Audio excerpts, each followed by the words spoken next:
In the last part of this video series, I finished off by talking about The Great Divide, a rather contentious episode of Avatar. One thing I didn't mention, but another aspect that I think makes The Great Divide feel not that great, is the fact that it's sandwiched between two great episodes. Because episode 12, The Storm, is phenomenal. This episode focuses on Aang's and Zuko's trauma and the sense of duty that they have. While I could spend a lot of time summarizing this episode, going into how Aang's and Zuko's individual stories create a compelling narrative in their own way, a lot of what's compelling about that will most likely be apparent to anyone watching it.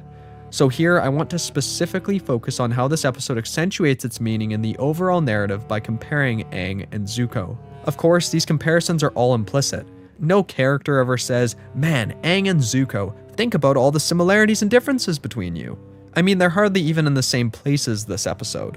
Instead, the audience is left to decide how the narratives reflect one another, or to automatically make connections between them. So I'm going to discuss the meanings and comparisons that stood out most to me. First off, a connection is established between Aang and Zuko through the environments they inhabit, through the storm that is coming their way and that they are heading into. As I've mentioned before, the connection between various parts of the world, of all the nations and the people in them, is central to Avatar's themes.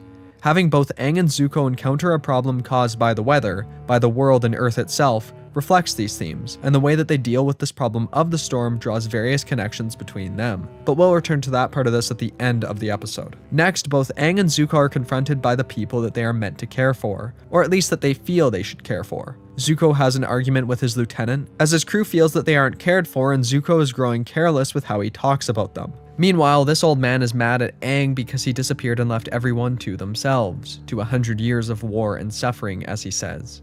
After this confrontation, Aang runs away. Here, both Aang and Zuko's focus on negative events causes them to turn away from what they can do now. After all, with Zuko, we will soon learn about his past, about the events that led him to his scar in exile. We will learn that, despite his privileged position, he spoke out against the idea of sacrificing many Fire Nation soldiers, and was punished for that.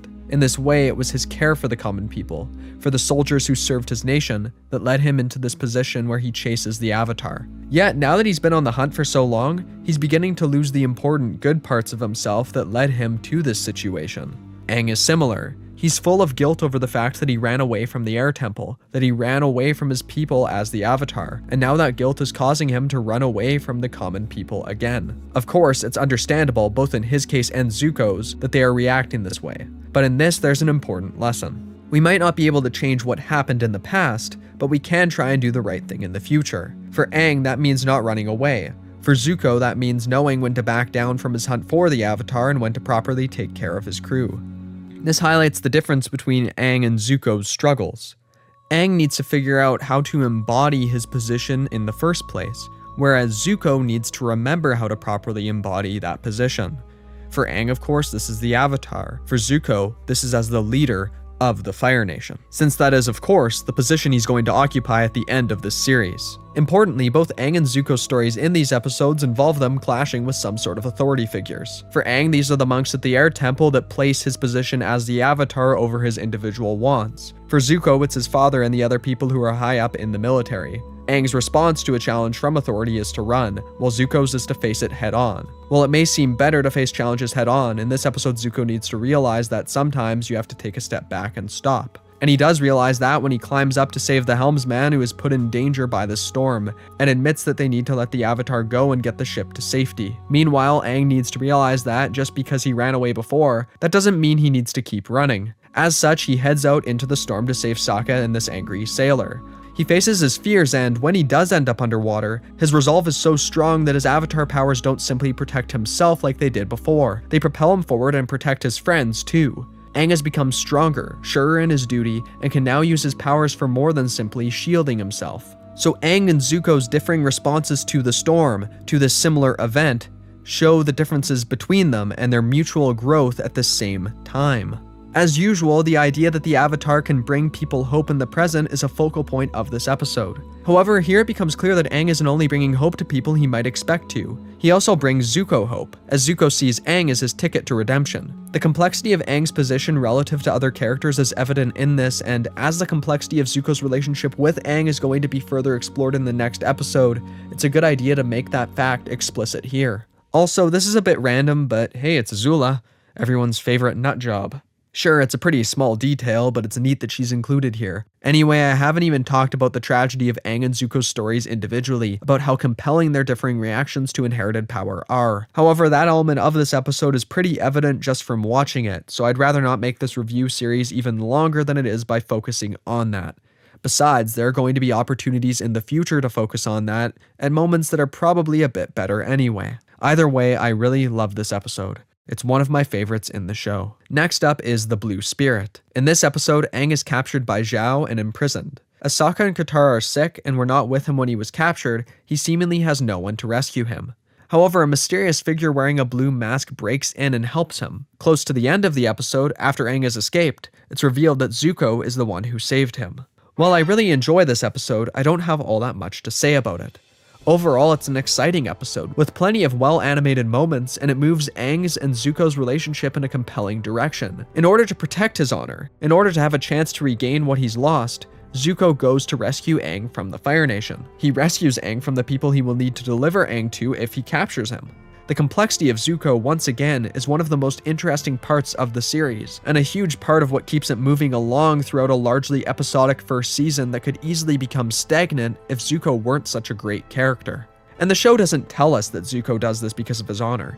He never talks to Iroh saying something like, "I have to be the one who gets him." And he doesn't say that sort of thing to Aang. In fact, he doesn't say a single word to him in this episode. All of this is shown to us.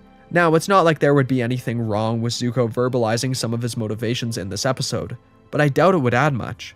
The show has made it clear, particularly in the last episode, how much hope Aang affords Zuko, and how important it is that Zuko is the one to capture him. For that reason, there's no need to have Zuko talk about this. It's pretty clear, based on his disdain for Zhao and his quest for honor, that he needs to be the one to capture Aang, that he might be willing to go so far as to help Aang escape just so he can capture him again. Which leads me to an important point. I read a lot of the comments on my videos. One problem some people have with my videos is that I rarely consider who a show's target audience is. This is a complaint I understand, but the reason I don't consider that is because even if a show is targeted at children, that doesn't mean it needs to treat its audience like children. Some of my favorite films and shows are marketed to kids, but those are films that I rarely, if ever, feel are condescending. Now, I'm not saying that there's anything wrong with wanting a critique that takes the show's target audience into account. There's definitely a place for that. For me though, well, if I started letting some things slide and other things not slide based on the idea that this show is for kids, where would I stop? Some people might be better at that than I am, but I'm not very good at putting myself in a younger person's shoes and deciding what would or would not be enjoyed by a kid. Plus, every kid has a unique perspective too. I mean, I was that weird young guy who didn't want to read Harry Potter, even when all the other kids were loving it. I actually enjoyed that series more as an adult than I did as a kid. Basically, all of this is to say that I can only analyze this show from my perspective now. I think anything else would be dishonest, at least for me. I'm just not very good at that stuff, and that mindset would make it harder for me to appreciate all the parts of the show that do speak to me, such as the scenario set forth in this episode, and how the show lets the audience put together the characters' motivations for themselves. Anyway, thank you as always for your feedback in the comment sections. This isn't meant to be my way of saying that anyone is wrong for wanting a review that takes the target audience into account. It's important to keep an open dialogue about these things, especially in a series like this one that goes on and on. Now, regardless of all that stuff, the only other part of this episode I really have to discuss is the Frog Subplot, where Katara and Sokka are sick and Aang needs to get some frozen frogs for them to suck on, as that will cure them. So these are relatively low stakes for Avatar, yet he still ends up getting captured by the Fire Nation when he's trying to find these frogs. Aang can't even go get some medicine for his friends without the Fire Nation finding him and putting him in extreme danger. Even situations that should be fairly safe aren't safe for Aang, and this drives that home. I also like some of the comedic elements of this subplot, with Momo bringing all this crap to Katara and Sokka even though they just want water, and Sokka's goofy rambling. I didn't laugh at every one of the jokes, but none of them really bothered me. Then there are the actual frogs that thaw when Aang is captured and hop around, as if to mock Zhao, undermining his control of the situation without anyone needing to specifically tell Zhao off. They make a sort of joke of him. All in all, this is another great episode of Avatar, and it contains some of the best scenes in the first season. The next episode is a bit more comedic in tone, and focuses on the fortune teller Aunt Wu. Here, the power of fortunes as a concept is explored. It's shown that despite Aunt Wu's clear intention to do good, these fortunes can give people false hopes that ultimately cause issues. First off, the team runs into this man who's being attacked by a platypus bear, which I find funnier than I probably should. I mean, I laugh at this pretty much every time I watch it. Regardless of that, Though one might expect him to be a bit panicked about this, the man is calm, and after the creature leaves, he says that he doesn't have to worry because Aunt Wu said that his travels will be safe. As Sokka is sure to point out, his travels don't seem too safe if he was almost killed by a platypus bear, but this man spins these events to be proof that Aunt Wu was right. After all, he wasn't killed. In fact, he wasn't even harmed. Therefore, he was safe, and Aunt Wu was correct. Of course, this is the show's way of displaying how much about fortunes are based on one's perspective and on confirmation bias. If we expect something to happen, so long as the terms of that something are general enough, then there's a pretty good chance we'll see it as having happened. So, an attack that normally would have been something horrible is boiled down to safe travels because, in the end, no one was hurt. This is pretty similar to the way horoscopes work. The terms of the horoscope tend to be broad enough that they could be applied to anyone with any sign, but still in a way that makes it easy to go, wow, that's really relevant to me. Now, for some of us, it might be easy to scoff at that sort of thing, but pretty much everyone is at least somewhat susceptible to confirmation bias. I mean, it's hard not to do that. It's hard not to confirm one's biases, but at least if we're aware of it, we can try to work against it. One of my favorite effects of these fortunes she tells is this guy walking around with red shoes because Aunt Wu told him that he'd be wearing red shoes when he met his true love, so now he wears them every day. As Sokka says, if he does that every day, then obviously it's going to come true. I feel like this is a really good example of how this sort of thinking can work in the real world. Aunt Wu's way of using fortune telling seems good at a glance. She tells people good things will happen, so they're calmer and happier. However, they eventually develop a dependency on fortune-telling or neglect duties they would otherwise do. This comes into play with this question of if this volcano will remain dormant for another year or erupt. As it's a pretty safe bet that it will remain dormant, Aunt Wu just says it will every year, even though this, of course, is the year it's going to explode, though she obviously has no way of knowing that. She also clearly tells lies on a smaller scale too, with how Aang wants to learn about his love life and looks disappointed when she says she didn't see anything. So then she just makes something up that will make him happy. This sort of fortune causes Aang to act strangely around Katara, though Sokka's advice that women like men who are aloof is part of the problem too. Anyway, the central idea of this episode is that people have the power to shape their destiny, as is shown through Aang and Katara reshaping the clouds so that a doom reading forms. And Aunt Wu's words to Aang regarding love at the end of the episode also reflect this. Those of you who have seen my Teen Titans series probably know that this is a theme I'm a pretty big fan of. So, at least on the level of seeing a show with themes that connect with me, I like this episode. However, I can't help but question if this episode is totally necessary. That's not to say that there's anything all that wrong with it, but the show's plot in episode 12 and 13 in particular has been ramping up. At this point, I think it would have been ideal to carry that momentum through to the end of the season. Of course, some people are fonder of episodic storytelling than I am, so this might not be as much of a problem for some of you. Unfortunately though, I'm not all that into episodic storytelling, and especially when a show gets some momentum going, I prefer if it doesn't break that up with relatively unrelated episodes. I mean, the aspect of this episode that seems to have the most weight going forward is the exploration of potential romance between Aang and Katara, and that can get covered pretty much whenever. So this is a tricky case where I like the episode itself, but I'm not really sure if it should be here at this time. In episode 15, Aang, Katara, and Sokka run into Bato, someone who Katara and Sokka know who is close to their father. Because of this meeting, Aang is forced to examine what his place is in Katara and Sokka's lives, and one of the weaknesses of his character is explored through that.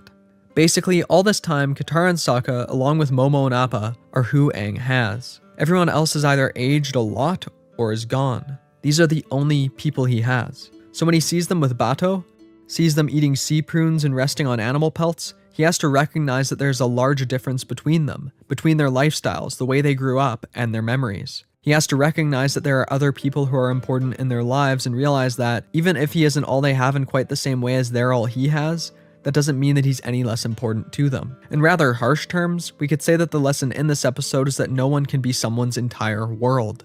In other words, it's okay to not be the center of attention. However, in more empathetic terms, this is Aang realizing that, in a way, he's keeping Katara and Sokka from seeing their father, from seeing someone who they clearly want to see so badly. It makes sense that he'd feel a bit like a problem or an obstacle as opposed to a friend at this point, and that he would be really protective of this relationship he has with them and afraid that it would just disappear. And while there's nothing wrong with those feelings themselves, it's his response to those feelings that shows one of the weaknesses of his character in this episode. After all, when he gets a map that leads to Katara and Sokka's father, a map that was meant for Bato, he crumples it up and hides it. Of course, this is a selfish, horrible thing to do, and something that could put Bato and Katara and Sokka's father in danger. However, it doesn't take long for him to feel guilty over what he's done. In fact, it's less than a day. I mean, when he ends up helping Katara and Sokka through this rite of passage that Bato leads them through and is put in a position of trust, how could he keep hiding something this important from his friends? Through this ritual, he's even accepted as a member of the Water Tribe, and it becomes clear that this distance between him and his friends is one that he, at least in part, has manufactured. But it's not as though he's a malicious character, he just made a stupid, childish mistake, but a serious one all the same. One thing I love about this episode is how Sokka softens up and decides, even after leaving Aang in such a fury, that they need to go back for him. His emotional understanding of Aang's position is exemplified by this shot, where he stares out as so many members of his tribe go off to war without him. He knows what it is to be alone, and though he's upset, that understanding leads him to forgiveness. On top of that, his father's words about being a man in an earlier flashback in this episode reveal quite a bit about who he tries to be, about the strong man idea he tries to embody. In reality, so much of what he does is just a way to try and make his father proud. So this episode doesn't only provide development for Aang by exploring his loneliness, it also provides significant development for Sokka by showing his understanding of that loneliness. Of course, this episode also involves a conflict with Zuko, who hires June to help him hunt Aang down. I don't have much to say about this stuff though. It's here basically to create an outer conflict to go along with the group's inner conflict, which makes the episode a bit more exciting and results in a phenomenal fight scene where we get to see my boy Appa going full ham. It also allows Aang to get this necklace back for Katara. So though this episode involved him originally hiding something important from his closest friends, it ends with him getting something back for them too. All in all, this is yet another really good episode of Avatar. In this episode, Aang meets Zhang, a Fire Nation warrior who abandoned the Fire Nation. Seeing this as a good opportunity, Aang wishes to learn some firebending from him. I only really have one thing to say about this episode. Appa's a good boy. Alright, in the next episode of Avatar, we get to... Okay. There's more to say about episode 16. Let's start with the goofy stuff. Specifically with how Aang, Katara, and Sokka's disguises they used to sneak into this Fire Nation festival are just so bad, with Aang's being a special kind of terrible. I can't help but think that someone as concerned as Sokka would have demanded that they have better disguises, or, well, I mean, none of them are that dumb. Or at least I generally don't get the impression they are. So you'd think that they'd be a bit more careful? But whatever, that's not anywhere near the most important part of the episode, and it doesn't stop the episode from being interesting. First off, I like that we see the Fire Nation through a different lens here, through their cultural festival. Sure, there's some propaganda here, a sign of the Fire Lord's control over the nation, but there's more to them than that. There are their shows, cuisine, special clothes, and so on. It's nice to see more about them in this manner. Once again, Avatar excels in the world-building department, managing to highlight the complexities of its nations without distracting from the central plot of the story. Second, there's Zhang and Aang, the relationship that marks the most important part of this episode. I really like Zhang's character. It's great to have someone who's tortured by the power of firebending in this series. Someone who recognizes the danger of firebending and makes explicit the difference between fire and water and earth. There's also the fact that he wishes he could be a healer like Katara, instead of someone with the power to manipulate fire. This, of course, is in contrast to Aang's eagerness to learn firebending, to his want to shoot flames out of his fingertips. When he gets reckless and burns Katara, we see the product of his lack of discipline, and this marks the beginning of an important journey for Aang, one that's going to be going on for a long time. Because after this, he's not going to want to learn firebending, even though it's necessary for him to do so. The gulf between him and the Fire Nation is only made greater by this. While I like a lot about how Avatar portrays this fear, that's something I'll talk about more later. The last way that the danger of firebending is shown is through Zhao, who may be powerful but lacks discipline and is overconfident. After all, Aang manages to get Zhao to defeat himself by getting him to burn up his own ships. In this way, we see what Aang could become if he doesn't become more disciplined, while also seeing that he's already learned a lot over the course of this one episode and through his first mistake involving firebending. This is a solid episode that sets a lot of things in motion, and which expands on Aang's character.